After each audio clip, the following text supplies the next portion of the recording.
ሰላም ጤና ይስጥልን ውድ የተከዘ ዴይሊ ኒውስ ተከታታዮች ወቅታዊና አዳዲስ መረጃዎችን ለመከታተል ሳብስክራይብ ላይክ እና ሼር በማድረግ ስለምትከታተሉን እጅግ እናመሰግናለን። የሐራ መሬት ታጣቂዎች ዋና አዛዥ ወዳን ጥሩ አፋር ክልልን መልቀቃቸውን ተናገሩ። የቲዲኤፍ አርሚ 33 አዛዥ የሆኑት ጀነራል ወልደ ጊዮርጊስ ተክላይ ሸሪፎ ሌላ አዲስ መረጃ አጋርተዋል።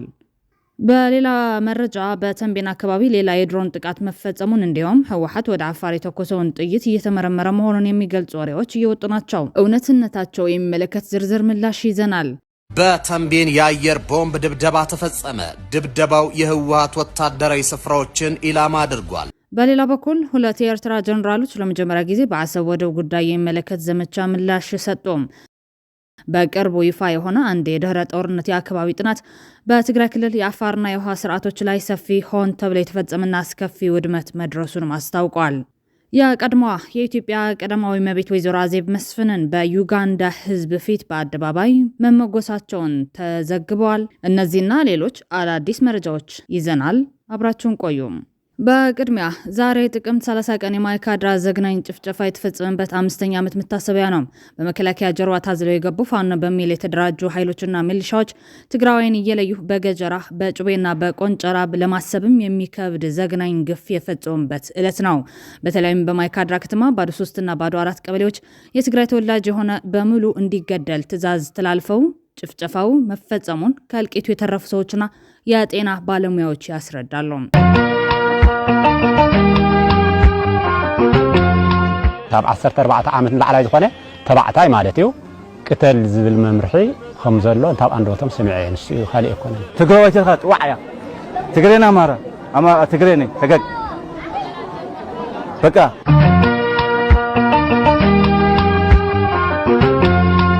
ለመርሰይ ጥይት ይበለው ለዓበይ ዘበት መላሰይ ገም ተክ ተክ ተክ ተክ ተክ ተክ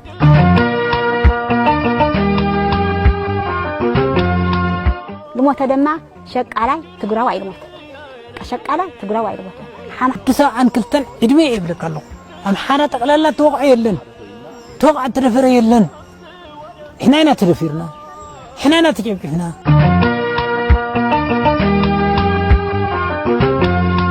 سسانا وسيدوقات دغانا ون ودياو اتيوم كفالي عدي مصيم ودياو صحف غيرم يا مارا بيت ነው ይለው ودياو የጨፍጫፊ ቡድን አስተባባሪዎች በመኪና እየዞሩ ትግራዋይ የሆነ አንድም ሰው እንዳይቀር በጅምላ ገደሉ በማለት ከተማ ውስጥ ከ1200 በላይ ሰዎች በእርሻ ቦታ የነበሩ የቀን ሰራተኞች ደግሞ ከ20,000 በላይ የትግራይ ተወላጆች ተጨፍጭፈዋል። ጭፍጨፋው ጥቅምት 30 ቀን ላይ ብቻ አላቆመም፣ እስከ ቅርብ ጊዜ ድረስ ነው የቀጠለው። በተለይ የትግራይ ጦርነትን ሽፋን በማድረግ በግፍ የተገደለው የትግራዋይ ሬሳ በየቦታው ተጥለው የአሞራ ሲሳይ እንዲሆን ተደርገዋል። ይህንን ጭፍጨፋ ከተፈጸመ በኋላ ከወትሮ በተለየ መልኩ በአካባቢው ዝናብ መዝነብ አቆመ። የሬሳዎቹ አለመቀበር ሊሆን ይችላል በሚል በዘመቻ በትዕዛዝ የገደሏቸውን የትግራይ አስከሬን በዘመቻ እንዲቀበሩ መታወጁን በቦታው የነበሩ ለህሊናቸው የኖሩ የአማራ ተወላጆች ያረጋገጡት ሀቅ ነው። ታዲያ እውነታው የሆነ ሳለ የማይካድራ ጭፍጨፋ ለትግራይ ጄኖሳይድ የመቀስቀሻ ፕሮፓጋንዳ እንዲውል ታልሞ የተካሄደበት ርቀት እጅግ ጭካኔ የተሞላበት ገዳዮችን ሟች አድርጎ ሌላ እልቂት የተፈጸመበት የጭካኔ ጥግ ነው። ገሊኦም በኸራ ገሊኦም በጎጆሞ ገሊኦም ብብረት ተቆትሉ ኃይል መንዮም ናይ አምሓራ ፍሉይ ኃይሊ ፋኖ ምልሻ እዚኦም እዮም መሳርያ ዘለዎ በመሳርያ ቀትል መሳርያ ዘይብሉ ድማ በተዝሓዘ መሳርሒ ይብል ማለት እዩ።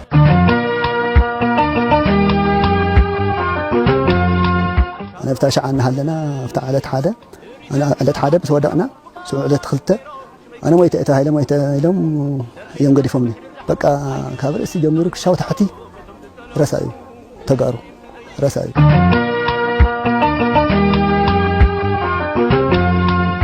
አታጆብ ያው ያ ታየረና ለክ መንግስት ቆይ ነፈለ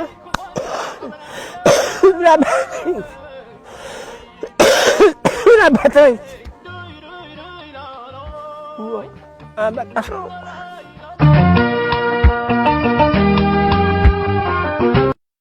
በወቅቱ የኢሰመኮ ኮሚሽነር የነበረው ዳንኤል በቀለ የአማራ መገናኛ ብዙሃን ሚዲያ ጋዜጠኞችን ስክሪፕት እንዳለ በመገልበጥ የውሸት ሪፖርት በማውጣት በትግራይ ህዝብ ላይ ጄኖሳይድ እንዲፈጸም ያደረገበት በመጨረሻም የሰቅጣጭ ድርጊቱ በጋዜጠኛው በኩል የተጋለጠበት አስነዋሪ ድርጊት ነው። በነ ዳንኤል በቀለ የተቀነባበረው የማይካድራ ጭፍጨፋ የማይረሳ ዘግናኝና ለታሪክ የሚቀመጥ ማዕት ነው። የንጹሃን ደም በእጃቸው የሚንተከተከው ገዳዮች ወንጀላቸውን ለመደበቅ ዛሬም ድረስ የሐሰት ድራማ አላቆመውም። ገዳዮች ማች ሆነው የማይካድራ ላይ የሰማዕታት ሐውልት ልንተክል ነው ብለው የሚናገሩ ድንጋዮች የማይናገረውን የመሰረተ ድንጋይ አስቀመጡ። ሲጨፈጭፏቸው ተጋሩ ነበሩ። ሐውልት ለማቆም ግን አማራ አደረጓቸው። የእነዚህ አረመኔ ፍጡራን ጭካኔ የተለየ ነው። ከሀዘን መቀማት ወደ አጽም መቀማት መሸጋገራቸው ይገርማል። የመጨረሻ ፍርዳቸው የማይቀር ቢሆንም በአንዳንዶቹ የንጹህ ደም እየጮኸ ፍርድም እየሰጠ ነው። ከጨፍጫፊዎች መካከል ከፊሎቹ በትግራይ ሰራዊት፣ ከፊሎቹ ደግሞ አሁን እየተካሄደ ባለው ጦርነት በመከላከያ ተደምሰዋል። በምዕራብ ትግራይ በወቅቱ ከነበሩት 21 የጨፍጫፊ ቡድን አስተባባሪዎች 16ቱ ዋና አስተባባሪዎች መገደላቸውን ተረጋግጧል። በምዕራብ ትግራይ የፈጸሙትን ጭፍጨፋ በጸለምቲና ሌሎች የትግራይ አካባቢዎች የነበሩትን የትግራይ ተወላጆች በማጥፋት አማራ እንዲሸት አድርገነዋል ሲሉ በሚዲያ ደረጃ የጭካኔ ተግባራቸውን ያጋለጡት እኚህ ወንጀለኞች በመጨረሻም ከትግራይ ሰራዊት እጅ እንዳላመለጡ ነው ያገኘነው መረጃ ያረጋገጠው። ከነበሩት 21 የጭፍጫፊ ቡድን አስተባባሪዎች 16ቱ ዋና አስተባባሪዎች መገደላቸውን ያረጋገጡልን ምንጮች ጀግናው የትግራይ ሰራዊት መስዋዕትነት በመክፈል ከፈጸመው ጀብድ አንዱ በምዕራብ ትግራይ በንጹሃን ላይ ጭፍጨፋ ሲፈጸም በነበረበት ወቅት ሲመሩ የነበሩትን አብዛኞቹ የአማራ ታጣቂ አዛዦች መግደሉን ነው ያሉ ሲሆን አብዛኞቹ በአዳርቃይ ግንባር፣ ጥቂቶቹ ደግሞ በወሎ ግንባር በነበረው ጦርነት መገደላቸውን ነው ያረጋገጡት። ሶስቱም በምዕራብ ትግራይ የጅምላ ጭፍጨፋ ዋና መሪዎች ሲሆኑ በቲዲኤፍ ታሪክ ውስጥ በጣም የሚያስደንቀው ነገር የጭፍጨፋው ፊት አውራሪዎች ተብለው ከተመዘገቡት 21 አዛዦች 16ቱ ዋና አስተባባሪዎች ከዛ ዓለም ማሰናበቱ ነው። የጭፍጨፋው ከፍተኛ አዛዦች የሆኑት እንደ በላይና ደረጃ የተባሉ ወንጀለኞች በቲዲኤፍ የተገደሉ ሲሆን አሰፋ የተባለው ሌላ አዛዥ እስከ ቅርብ ጊዜ ድረስ በጎንደር ሆስፒታል እንደነበርም ታውቋል። በምዕራብ ትግራይ በነበረው ጭፍጨፋ አመራሮች ከነበሩት አሁን በህይወት ያሉት መሳፍንት ተስፎን ጨምሮ 5 ሰዎች መሆናቸውን የተገለጸው። ለጠላቷ ረመጥ የሆነችውን ትግራይን ለመጨበጥ ሲሸልሉ የነበሩ እንደነ መሳፍንት ተስፉ ያሉት ግፈኞች ከትግራይ በፊት ልጆቻቸውን መጨበጣቸውን ይታወቃል። ሌሎች በትግራይ ሰራዊት የተማረኩት የመከላከያ ሰራዊት አባላት በበኩላቸው ስለ ጭፍጨፋው ያዩትንና የሰሙትን ነገር የምስክርነት ቃል መስጠታቸውን አይዘነጋም። የማይካድራን ጭፍጨፋ መርሳት ሰብአዊነትን መርሳት ነው፣ ግፍን መርሳት ነው፣ ወገንን መርሳት ነው፣ ግፍና ግፈኛን መርሳት ነው፣ ታሪክን መርሳት ነው። የነዛ አረመኔዎች ጨፍጫፊዎች የነ ዳንኤል በቀለ በሰው ደም የሚነግዱ ሐሰተኛ የሰብአዊነት ተቋጣሪዎች አሳፋሪ ታሪክ መርሳት ነው። አንረሳም። የማይካድራ ጭፍጨፋ እንደ ናግራን ሰማዕታት ሰማይ የሚደርስ ሰቆቃ ነው። እንዲህ ያለው በደልና ግፍ በምድር ላይ ሲፈጸም ግን በምድር ፍርድ ብቻ ተቆጥሮ አያበቃም። የንጹሃን ደም ኃይል ነው፣ በከንቱ ፈሶም አይቀርም። የማይካድራ ሰማዕታት በደላቸው ማንነታቸው ነው። ማንነታቸውን መሰረት አድርጎ የመጨረሻ እድሉን የመከረው ተስፋፊው ልሂቅ ለጦርነት ማድመቂያ ሞታቸውን ፈለገው። እናም በአሰቃቂ ሁኔታ ተጨፈጨፉ። ሃይማኖት ባለበት ምድር የማይፈጸሙ እንዲህ ያሉ ጭካኔዎች የአማራ ህዝብን በማይወክሉም የህዝብ ዝምታ ደግሞ ከፈጣሪ ያቃቅራል። ይህ ሰው ያለ መሆንም ምልክት ነው። የማይካድራ ጭፍጨፋ የአይን ምስክርነት የሰጡት የሶማሌ ተወላጁ ዶክተር ዮሱፍ የአማራ ልዩ ኃይል ፋኖ ሳሉግ መከላከያን ጨምሮ ናቸው መጥተው የጨፈጭፏቸው። እዛ ቦታ ላይ የሞቱት የትግራይ ተወላጆች ናቸው ሲሉ ምስክርነታቸውን የሰጡት ሰው ስለሆኑና ሰብአዊነትን ስለተላበሱ ነው። ጨለማው ጊዜ እየነጋ ነው። የሰው መሬትና ንብረትን ለመውረር ንጹሃን ሰዎችን እንደ ቅጠል የቀጠፉ ግፈኞች ዛሬ ከአካባቢው እየተነቀሉ ናቸው። ባልሰሩት ቤት ባላፈሩት ሀብት ለመኖርና ለመከበር አልመው ወንጀሉን የፈጸሙት ሰዎች እንደ ሽንኩርት እየተነቀሉ መሆናቸው ከአንደበታቸው እየተሰማ ነው። የምዕራብ ትግራይ ህዝብን በተለየ እንዲሁም አጠቃላይ የትግራይን ህዝብ ለማጥፋት ፊተውራሪ የነበሩ ሰዎች ራሳቸው ባነደዱት እሳት እየተጠበሱ መሆናቸው የዕለት ተዕለት ዜና ሆኗል። ይህ በቃ አይደለም። ሰማያዊ ፍርድ እንዳለ ሆኖ የማይካድራ ጭፍጨፋ ዓለም ያወቀው ፀሐይ ያሞቀው ጉዳይ ነውና የጊዜ ጉዳይ ነው እንጂ ወንጀለኞቹ እጃቸውን የሚያገኙበትን ምድራዊ ፍርድም ይዘገይ ይሆናል እንጂ አይቀርም። በሌላ መረጃ 2 የኤርትራ ጀነራሎች ለመጀመሪያ ጊዜ በአሰብ ወደብ ጉዳይ የሚመለከት ዘመቻ ምላሽ ሰጥቶም ከሁለቱ ጀነራሎች አንዱ የኤርትራ ጦር ዋና አዛዥ ጀነራል ፊሊጶስ ወልደ ዮሐንስ ሲሆን ከሀገር እንደወጡ አልተመለሱም ሲባልላቸው የነበረ ሰው ናቸው። እሳቸው ለመጀመሪያ ጊዜ በሰጡት ምላሽ የማህበራዊ ሚዲያ መገናኛ ዘዴዎች ትጠቀማለህ ወይ የሚለውን ጥያቄዎች ከቀረበላቸው በኋላ ወታደራዊ ጦር ማዘጋጀት ካለ ማህበራዊ መገናኛ ዘዴዎች ምን ይጠቅማል? የሚናገሩት ትርፍ ጊዜ ያላቸው ናቸው፣ እኛ ጊዜ የለንም ሲሉ ምላሽ ሰጥተዋል። ክቡር ጀነራል ኣብ ማሕበራዊ መራኸቢ ጌሹ ከሎ ይተመልሰን ገለመለስ በልዘሉ ኩነታት ፍቕራታት አሉ ሓንቲ ቃል ግን ክትዛረብ ሰሚዕና ካይንፈልጥን ኢና ሞ ትከታተል ሊኻ ማሕበራዊ መራኸቢታት ማግበረል kan ሕርት ስራሕ ዘሎ ኮይኑ ስለዚህ ሓንቲ ቃል ሳያመልሳ ዝዛረቡ ቶም ግዜ ዝረኸቡ እዮም ቶም ግዜ ዝረኸቡ ስራሕ ኣለዉ ማለት ነው ከነና ክቡር ጀነራል ሌላኛው ጀነራል ተክለ የብልጽግና ባለስልጣናት በቲክቶክ ላይ የፈከሩ ናቸው አንተስ በፌስቡክ ትጠቀማለህ ለሚለው ጥያቄ ሲመልሱ ለፌስቡክ ጊዜ የለኝም ብለዋል። በተጨማሪም እነ ባጫ እነ ጁላ የባህር በር ለመውሰድ እየፈከሩ ናቸው እናንተስ አትፎክሩም ወይ ለሚለው ጥያቄ ሲመልሱ ደግሞ ባህርና መሬት የህዝብ ነው ህዝብ ሲያዘን ብቻ ነው የምንመልሰው ብለዋል። ጀነራል ተክለ ሰበስልጣን ብልጽግና በቲክቶክ ክፍክሩ ውዕሉሎ ዛኸ ፌስቡክ ትከታተል ዶ ፌስቡክ ያርጎልን የጊዜው ላይ ስራይ ነው ጥሬት ራይና ስለዚህ የለን የለን አይታሰብ ጀነራል ተክለ በዓል ጁላ በዓል ዋጫ ባህርን መሬትን ክንወስድና እንዳበሉ ንስኩም እንተ ዋሓደ ዋላ አይትፍክሩ እንደኩም ባህርን መሬት ህዝቢ ስለዚህ ችግር የለም ህዝቢ እንዳር አዚዝና ጥራይና ናሰራ አራ ጀነራል እኔ ላይ ጀነራል ባባ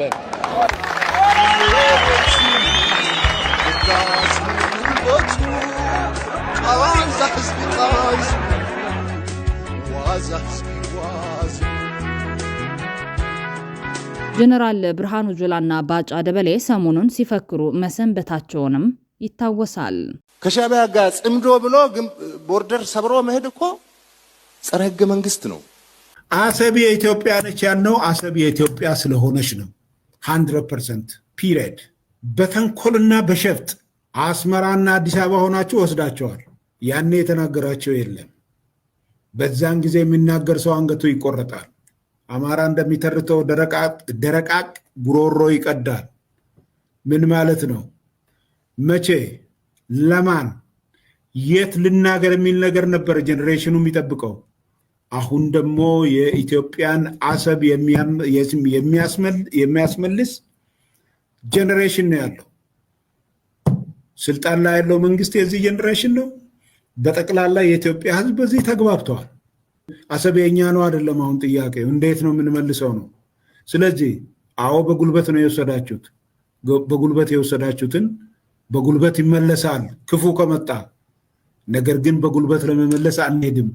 ይልቁንስ ወደ ጉልበት ከሚኬድ ብንተባበር የኤርትራ ያ ክቡር ህዝብ አንድም አይንቀሳቀስ በአሮጌ የጥንት ዕቃዎች የተሞላ ሙዚየም የምትመስል አገር ውስጥ አጭቆ ያውም ያ ሙዚየም ጎብኚ የሌለው አድርጎ ማቆየት አይችልም ነበር። ከኢትዮጵያ ዳር ድንበር እጅህን አውጣ፣ ጽምዶን አቁም፣ ለተለያዩ ጽንፈኞች የምታደርገውን ድጋፍ አቁም። ይሄን ካላቆም ኢትስ ኤ ማተር ኦፍ ታይም ማንም ራሱን ይከላከላል። እንዴት እንደምንዋጋ ኤርትራኖች ያውቁናል፣ በደንብ አድርገው ያውቁናል። በሌላ በኩል የኡጋንዳ ፕሬዝዳንት ዩዌሪ ካጉታ ሙሴቬኒ የቀድሞዋ የኢትዮጵያ ቀዳማዊት እመቤት ወይዘሮ አዜብ መስፍንን በዩጋንዳ ሕዝብ ፊት በአደባባይ ማሞገሳቸውን ተዘገበ። ፕሬዝዳንት ሙሴቬኒ በአንድ የምርጫ ቅስቀሳ ዝግጅት ላይ ተገኝተው ባደረጉት ንግግር ወይዘሮ አዜብ በዩጋንዳ ላበረከቱት አስተዋጽኦ ምስጋና አቅርበዋል። ውጤታማ አድርገናለች፣ ውጤታማ ሆናለች፣ እናመሰግናለን ያሉት ፕሬዝዳንት ሙሴቬኒ ውጤት ያመጣችው እንደኛ የነጻነት ታጋይ ስለሆነች ነው፣ እሷም የነጻነት ታጋይ ናት ሲሉ አሞግሷቸዋል። ፕሬዚዳንት ሙሴቬኒ ታጋይ የሚለውን ቃል መጠቀማቸው በዩጋንዳ በስልጣን ላይ ያለው የኤንአርኤ ማለትም የኤንአርኤም ንቅናቄና ወይዘሮ አዜብ አባል በነበሩበት ህወሓት ኢህወደግ በታጠቁ ትግል ወደ ስልጣን የመጡ መሆናቸውንና የቆየ ግንኙነት እንደነበራቸው የሚያንጸባርቅ መሆኑንም ተጠቁመዋል። መረጃው እንዳመለከተው ወይዘሮ አዜብ መስፍን በዩጋንዳ የአምራች ኢንዱስትሪ ዘርፍ በኃላፊነት ተሹመው ሲሰሩ ቆይቷል። ፕሬዚዳንቱ ምስጋናውን ያቀረቡትም እየዞሩ የምርጫ ቅስቀሳ በሚያደርጉበት ወቅት ወይዘሮ አዜብ በሚሰሩበት አካባቢ ተገኝተው መሆኑን ተገልጿል። ወይዘሮ አዜብ መስፍን የባለቤታቸው ጠቅላይ ሚኒስትር መለስ ዜናዊ ህልፈትን ተከትሎና በተለይም ከ2010 ዓ.ም የፖለቲካ ለውጥ በኋላ ከኢትዮጵያ የፖለቲካ መድረክ ገሸሽ ብለው እንደነበር ይታወሳል።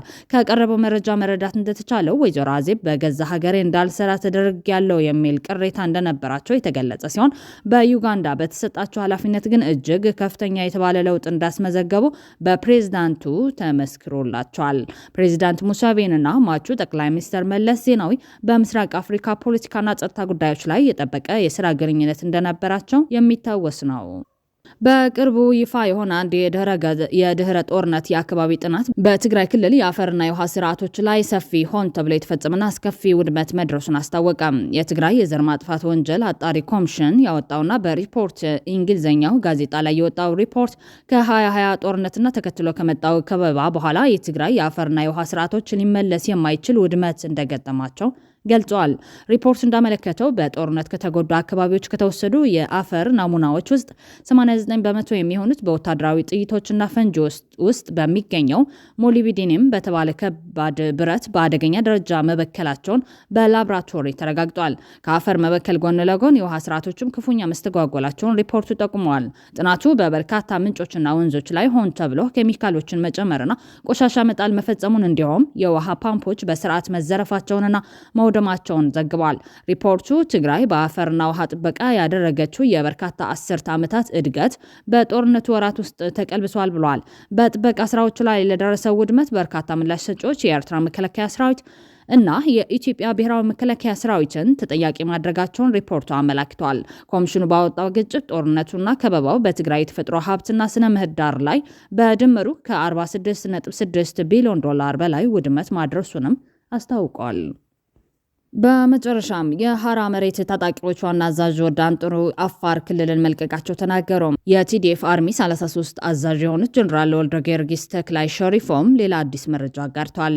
በሌላ መረጃ በተንቤን አካባቢ ሌላ የድሮን ጥቃት መፈጸሙን እንዲሁም ህወሓት ወደ አፋር የተኮሰውን ጥይት እየተመረመረ መሆኑን የሚገልጹ ወሬዎች እየወጡ ናቸው። እውነታነታቸው የሚመለከት ዝርዝር ምላሽ ይዘናል። የሐራ መሬት ታጣቂዎች ዋና አዛዥ ወዳን ጥሩ ስለ ጉዳዩ ተናገሩ። ሐራ መሬት በሌላ ስሙ የትግራይ የሰላም ኃይል ወይንም ቲፒኤፍ ተብሎ የሚጠራ ሲሆን ሰሞኑን ከዚህ ታጣቂ ጋር በተያያዘ ከፍተኛ ውዝግብ መፈጠሩ ይታወሳል። የህወሓት ታጣቂዎች ማለትም የቲዲኤፍ አባላት ወደ አፋር ዘልቀው በመግባት ከቲፒኤፍ ጋር ጦርነት መግጠማቸው በስፋት ሲገለጽ ነበር። ነገር ግን የህወሓት ታጣቂዎች ወደ አፋር እንዳልዘለቁ ሲገልጹ ቆይተዋል። በዚህ ጉዳይ ላይ የአፋር ክልል መንግስት፣ የትግራይ ጊዜያዊ አስተዳደርና ህወሓት ያወጣቸውን መግለጫዎች በተለያዩ የዜናዎች ሲሰራጩ ቆይታቸው የሚታወስ ሲሆን ዛሬ ደግሞ በጉዳይ ላይ ስሙ በቀጥታ የተነሳው ቲፒኤፍን ምላሽ ሰጥቷል። የቲፒኤፍ ዋና አዛዥ የሆኑት ብርጋዴር ጀነራል ገብረእግዚአብሔር በየነ ወይም ወዳን ጥሩ እንደገለጹት በአፋር ክልል ውስጥ የተፈጸመ ስለተባለው የድሮን ጥቃት በማህበራዊ ሚዲያ ከመስማታቸው በስተቀር የሚያውቁት ነገር የለም ብለዋል። በመግለጫቸው አሁን ትግራይ ውስጥ ዘልቀን በመግባታችን በአፋር ክልል ውስጥ ስላለው ሁኔታ ምንም መረጃ የለኝም ብለዋል። የቲዲኤፍ ኃይሎች ወደ አፋር ውስጥ ገብተው ከባድ መሳሪያ ተኩስ ከፍተው ነበር ስለሚባለው ጉዳይ የተጠየቁት ወዳን ጥሩ ሲመልሱ እነሱ ማለትም የቲዲኤፍ ታጣቂዎች ማለታቸውን ነው ሲተኩሱ እኛ ወደ ትግራይ ውስጥ ዘልቀናል፣ ምክንያቱም ውጊያው በአፋር ውስጥ እንዲሆን አልፈለግንም በማለት አስረድተዋል። ትግራይ ዘልቃቸው የገባችሁት የት ነው ተብለው በቢቢሲ የተጠየቁት ወዳን ጥሩ እሱ ወታደራዊ ሚስጥር ነው የሚል መልስ ሰጥቷል። የቲዲኤፍ አባላት ተኩስ መክፈታቸውን ከመስማታቸው በስተቀር ሌላ መረጃ እንደሌላቸው አስታውቋል። ሲናገሩም ታደሰ ወረደ ወደ ራያ በሄደበት ወቅት ግጭት እንደነበር አውቃለሁ። በወቅቱ የኛ ኃይሎች አፋር ድንበር አቅራቢያ ነበሩ። ያኔ ተኩስ የተደረገው ወሰን አካባቢ ነበር ያሉት ወዳን ጥሩ ወዲያውኑ ግጭት እንዳይስፋፋ በማሰብ ታዋጊዎቻቸውን ተኩስ እንዲያቆም ትዕዛዝ መስጠታቸውን አስረድቷል። ወዳን ጥሩ በመግለጫቸው በመቀጠል የቲዲኤፍ አርሚ 33 አዛዥ የሆኑት ጀነራል ወልደ ጊዮርጊስ ተክላይ ሸሪፎ ወደ ቶምሳ ገብተው ከአፋር ሰዎች ጋር ሲነጋገሩ መታየታቸውን ጠቅሰው ቲዲኤፍ አፋር የገባው ቲፒኤፍ በሌለበት እንደሆነ አስረድተዋል። ሰሞኑን በተደረገው ውጊያ የተከሰተው የትግራይ ተወላጆች ኪሳራ መሆኑን ገልጸው ይህ የድል ዜና ብዬ መናገር አልፈልግም ብለዋል።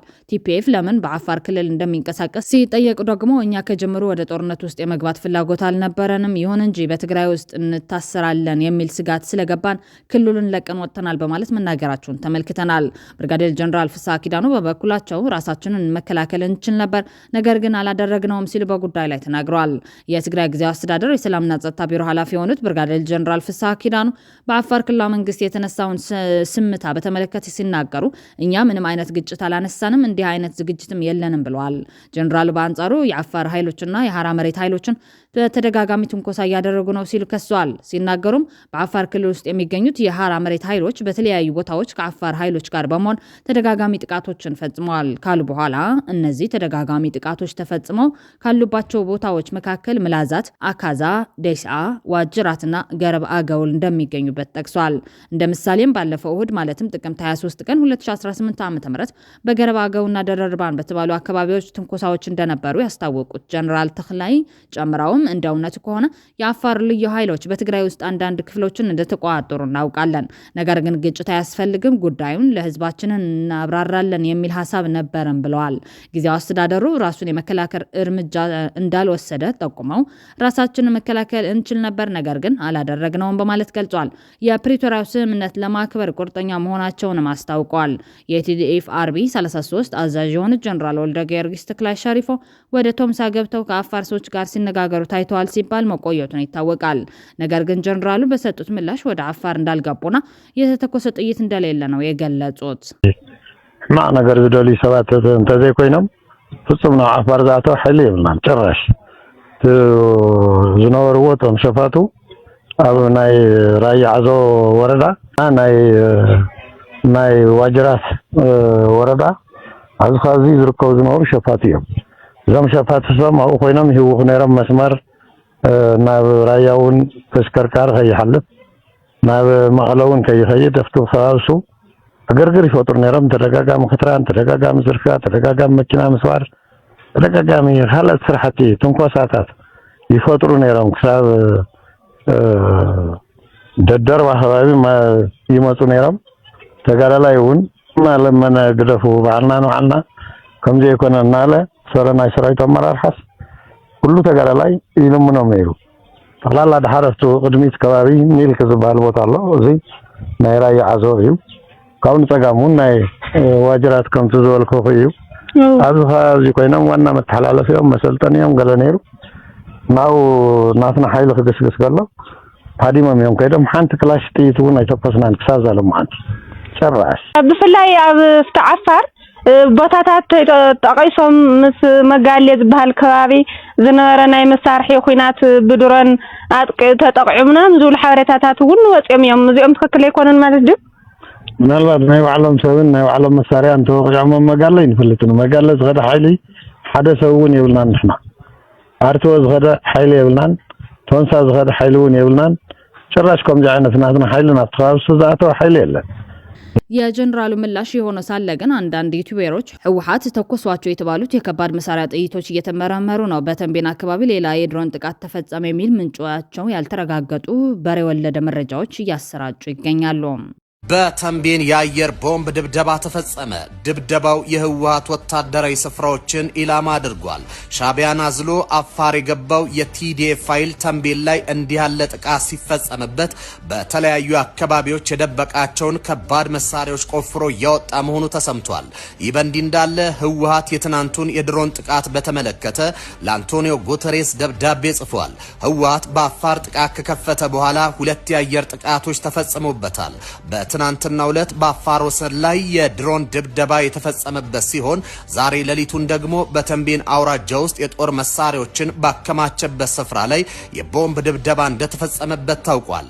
በዚህ ድብደባ በርካታ የህወሓት ከባድና የቡድን መሳሪያዎች ከጥቅም ውጪ መሆናቸው ተሰምቷል።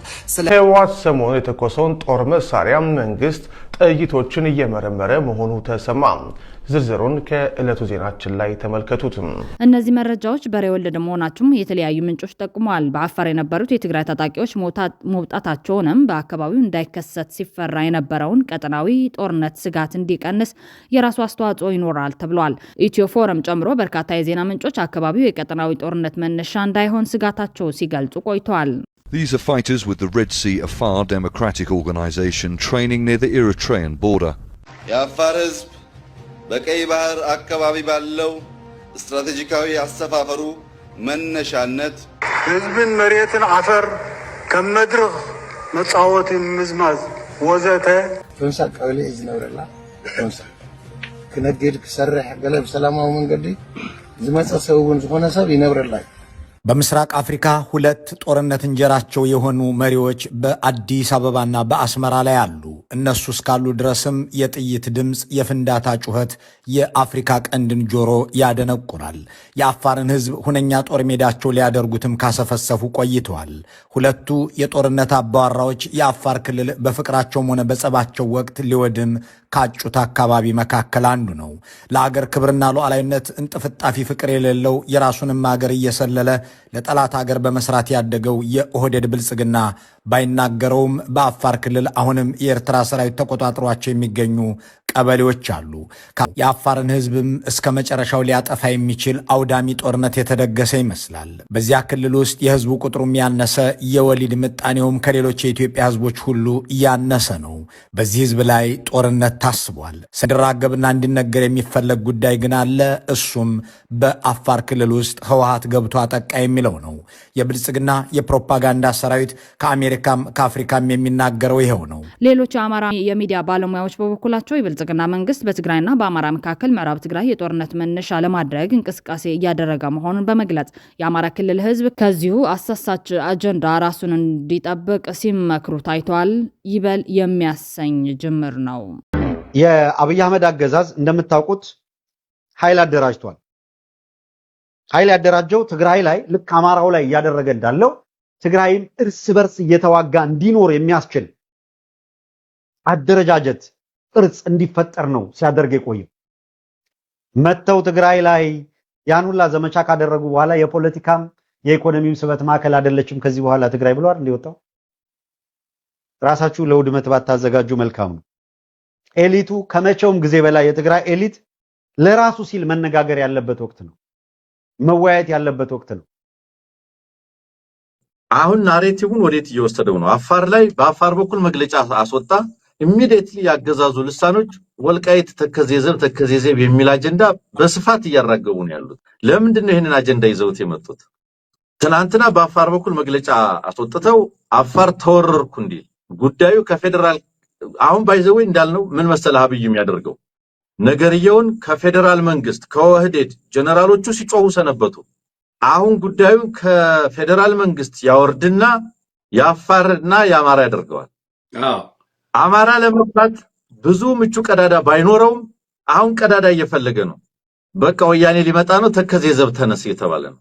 የብልጽግና አፈቀላጤዎች በሙሉ ተከዜዘብ እያሉ ነው ያሉት። ወያኔ ወልቃይትን በኃይል ሊይዘው ነው እያሉ ነው ያሉት። ከየት መጣ? ይሄንን ናሬቲቭ ምን አመጣው? ይሄ ያገዛዙ ፍላጎት ነው። አየ ከዛ በኋላ ይቀጥላል። ባይዘው ለአማራ ካለው ትርጉም አኳያ ነው። ከዛ በኋላ ይቀጥልና ተከዜዘብ ሲዋጋ ወይም እንዲዋጉ ያደርጋል። ባይዘው ኦሬዲ ተከዜን ተሻግሮ መከላከያ እዛ አካባቢ እንቅስቃሴ ያለው መሳሪያም ተኩሷል ፌደራል መንግስቱ። አሁን ይችን ሙከራ ያደርግና በጸለምት ሰሜን ጎንደር ላይ የወያኔ ኃይል አድቫንስ አድርጎ መከላከያውን መጥቶ ወደ አማራ እንዲገባ ያመቻቹታል። ከዛ በኋላ ምንድነው ፋኖ ወይም የአማራ ኃይል ወደዛ ጦርነት ተጎትቶ እንዲገባ አማራ ተወረርክ። ምናልባትም አብይ አህመድ አሁን ሄድኳርተር የሚያደርገው ከዚህ በኋላ ጎንደር ሊሆን ይችላል። ጎንደር ከተማ ነው ሊሄድ የሚችለው። የወልቃይት ከተከዜሰብ ምናምን የሚባለው ላይ ይዛል። ከዛ ደግሞ ሌላ አንድ የጎጥ ብሔርተኛ ስብስብ አለ።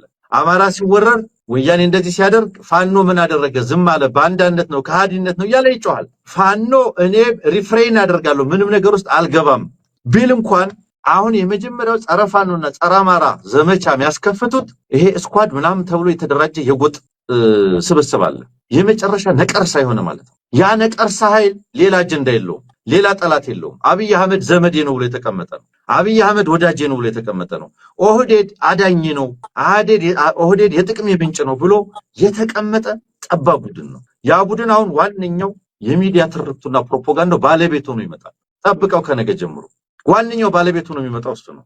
ኦኬ ወልቃይትንና አፋርን ለምን ያመጣቸዋል? ያገዛዝ ወይም አማራንና አፋርን ወደዚህ ጦርነት የሚጎትታቸው ለምንድን ነው? ምክንያቱ አሁን ልክ ተመልከት። በሰሜኑ ጦርነት ወቅት የጦርነቱ ባለቤት አማራውን አድርጎ ነበር ያስቀመጠው ይሄ አገዛዝ። አብይ አህመድ እኮ ባህር ዳር ሆኖ ነበር መግለጫ የሚሰጠው። በመደበኛ ኃይል አልቻልንም ህዝቡ ውጣና ታገል የሚለውን መግለጫ የሰጠው ባህር ዳር ሆኖ ነው። ይሄ ኢምፕሊኬሽን አለው። የት ሆነ ስለምን ታወራለህ የሚለው ኢምፕሊኬሽን አለው። ሰመራ ቁጭ ብሎ ቢያወራ ያፋርን ህዝብ ነው። ምናልባት አፋር ላይ ሊቀንሰው የሚፈልገው የህዝብ ቁጥር ካለ ኦፍ ኮርስ ሰመራ ላይ ሆኖ ይንቀሳቀሳል።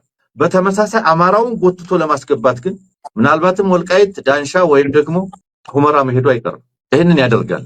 ከዛ ፕሮፓጋንዳ የሚያግዘው አለ። ኦሬዲ ያገዛዙ የፕሮፓጋንዳ ሰራዊት ተከዘዘብ እያለ ነው። ነገ ደግሞ ይሄንን ምን ይሉታል መሰለ ተከዘዘብ ኢመደበኛው ላይ ያፈርሱታል። አሁን ግን ይሄንን ኃይል ለምን ይፈልገዋል? ከወያኔ ጋር ለመዋጋት ይፈልገዋል። ከኤርትራ ጋር ላቀደው ጦርነት ይፈልገዋል። አሁን ይሄንን ኃይል ምንም አይለው። እስከዛሬ ምንም ብሎ ታያቅም። ተከዘዘብ የሚባል የለምም አይልም። የአማራ ክልልም በጀት እየሰጠውት ያለ ሰራዊት ነው አይልም። who owns ማን የማን ነው ተከዘዘብ? ፌደራል መንግስቱ ምንድነው የሚለው? አማራ ክልል የኔ ሰራዊት ነው የኔ ሚሊሻ ነው በኔ መዋቅር ውስጥ ነው ብሎ ያውቃሉ? አያውቅም። ምንድነው ያ ኃይል? ለክፉ ቀን ተጠቅመን እንወረውረዋለን ተብሎ የተቀመጠ ነው።